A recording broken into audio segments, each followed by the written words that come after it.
Premier débat de cette émission, la DS est-elle à la hauteur de nos espérances? On va donc débattre et essayer de vous éclairer sur ce qu'on pense ici. Et oui, car ce mois-ci, je pense que vous l'avez remarqué, arrivent en France les 2 portables. Alors, à l'heure où vous lirez, enfin non, vous une petite erreur, parce que la portable PSP a été énormément décalée. Elle sera là en septembre. Septembre, à la rentrée prochaine. Ouais, septembre. Mais c'est pas grave, Gaël, hein, t'es pas obligé d'écouter. Voilà. Tu n'es pas surinformé comme nous, parce que nous sommes des journalistes de terrain, nous allons toute la journée. Donc moi, je suis la rédactrice.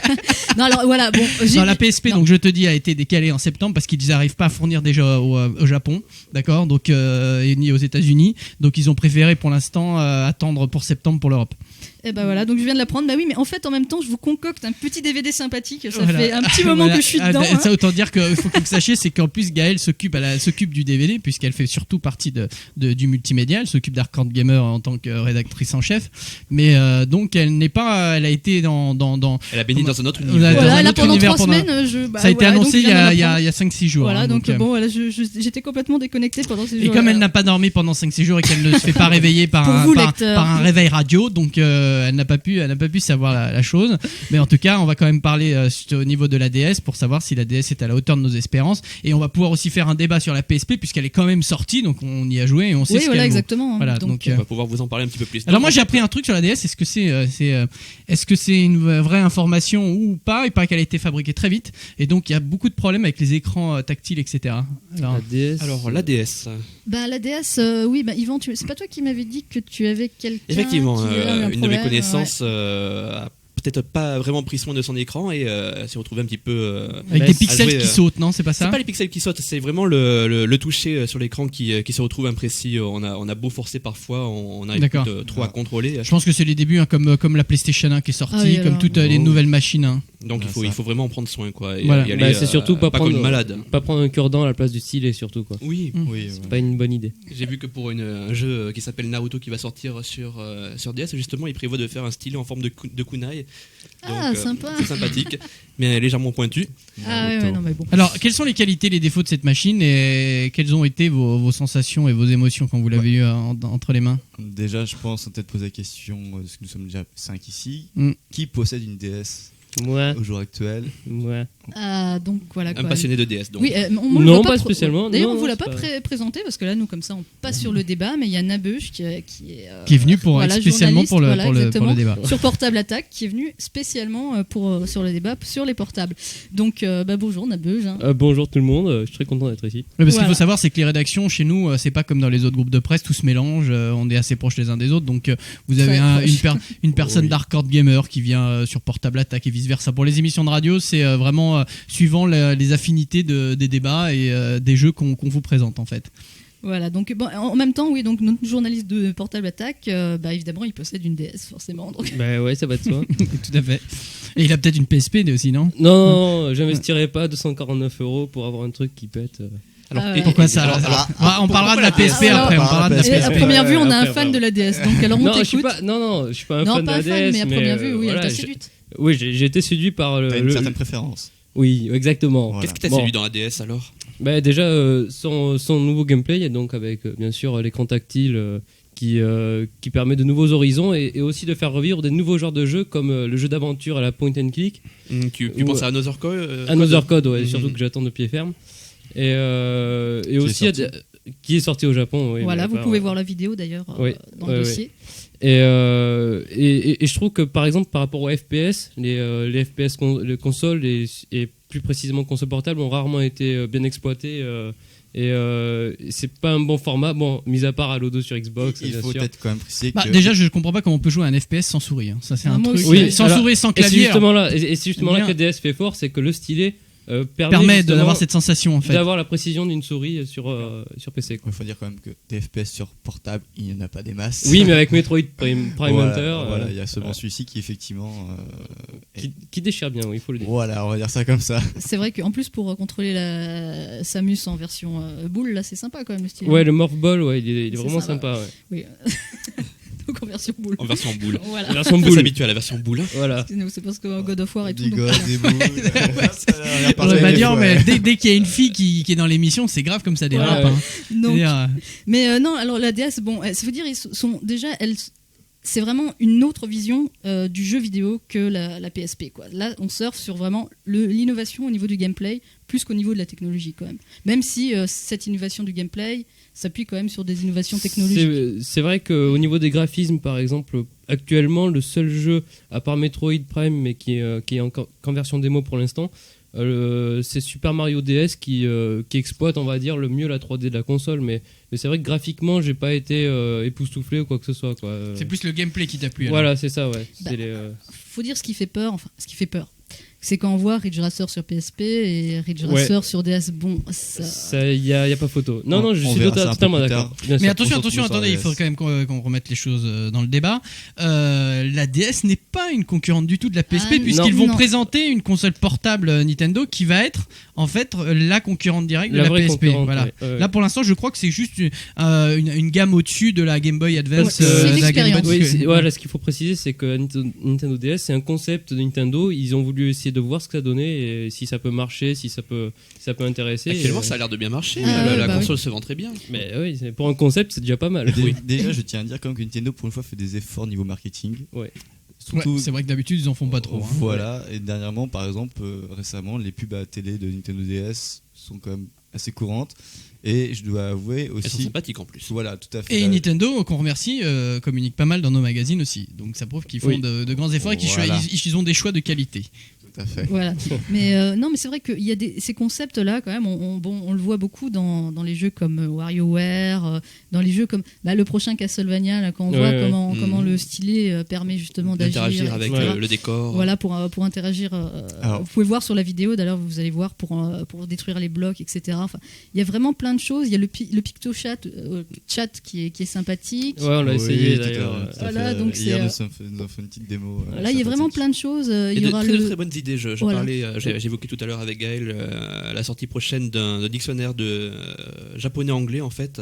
Qui pourra servir de dictionnaire des kanji, parce que je ne sais pas si vous savez, mais coûte une fortune voilà, un dictionnaire électronique des kanji, c'est très très cher. Donc pour les possesseurs de DS, ça serait un petit plus. Enfin, il y a plein de choses sympathiques comme ça. Donc, et puis il ne faut pas oublier qu'il prévoit durant l'année 2005 Nintendo d'ouvrir le marché du jeu en ligne en fait.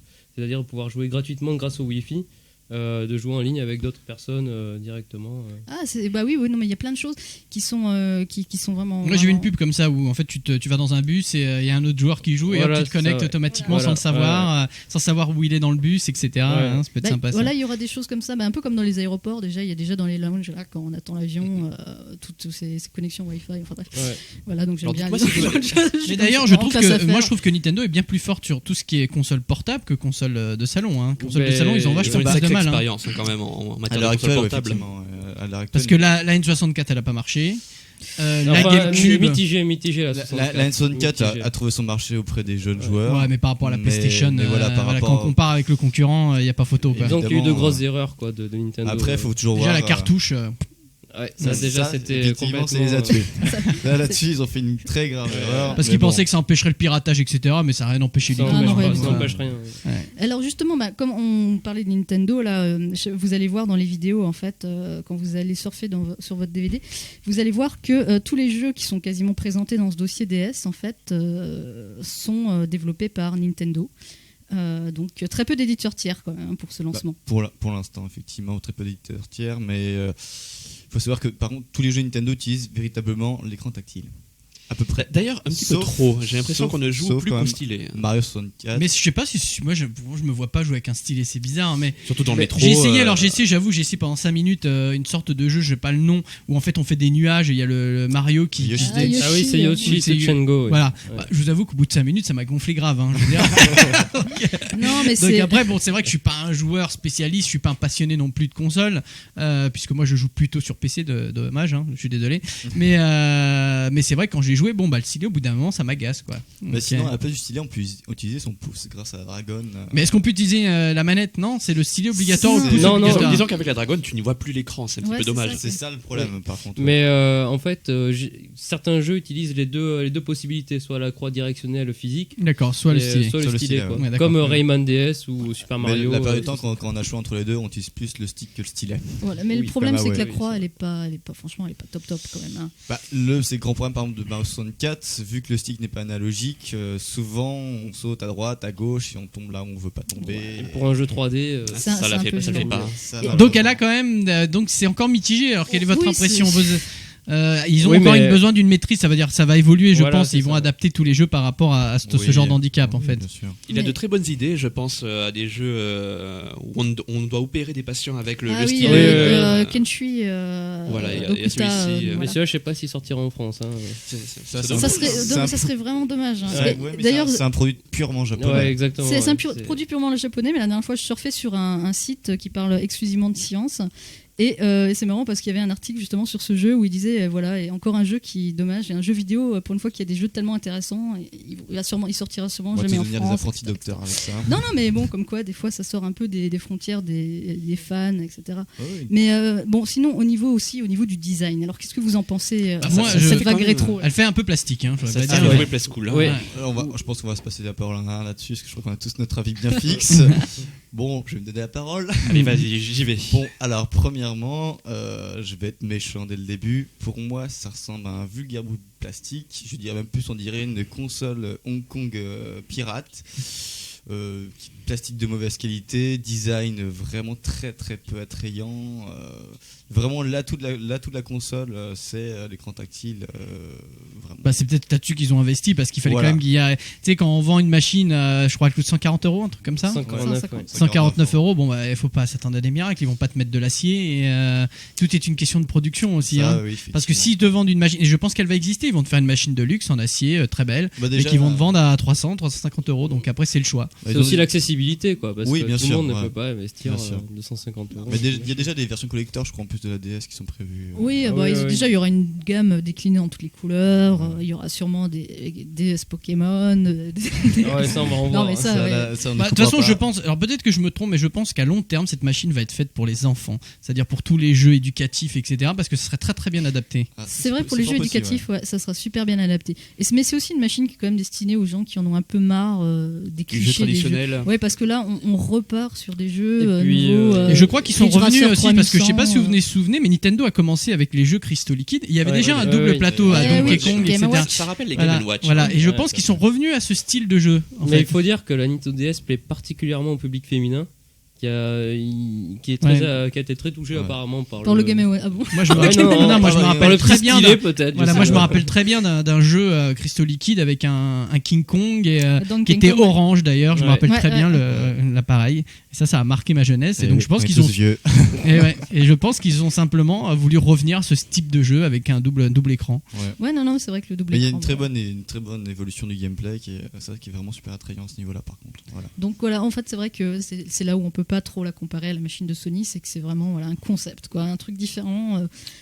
Mais je dirais que le contre-coup, c'est que même si au niveau de design, chacun a son avis, d'accord, mais elle a l'avantage d'être assez solide. C'est-à-dire qu'elle tient bien en main et qu'on n'a pas peur, quand on appuie sur le bouton, de la casser. Il faut reconnaître que la PSP est tellement belle, elle est tellement stylisée que il faut presque pas la déplacer, quoi, parce que si tu la déplaces, t'as peur de la casser, quoi. J'avouerais que j'ai pas encore pris une DS et je l'ai pas encore balancé contre un mur. T'as pas fait le test? À mon avis, je pense que Franck est pas d'accord.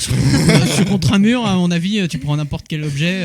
Oui, je pense que ça se passera mal. Et c'est pas fait pour en plus, je pense. En plus, tu verras la tête de Sophie. Je te conseille pour ta femme, prends un verre plutôt. Si tu veux lui lancer un objet ou autre, conserve ta DS. N'empêche que si jamais tu es très en colère, tu peux toujours lui jeter ta Xbox. Ouais, alors là, c'est solide. Celle-là, ça c'est la version américaine, c'est le camion. Il y a rien dedans, mais il y a un plastique énorme.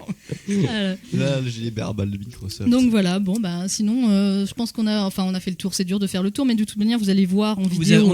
Ils ont nos premières impressions des journalistes d'Arcade Gamer, en tout cas. Voilà. Donc c'est un peu pour ça qu'on a fait ce débat. Donc on va passer, je pense, au deuxième débat. Oui, qui est un débat plus orienté maintenant sur la concurrence. Ce qui est la PSP. La PSP, évidemment.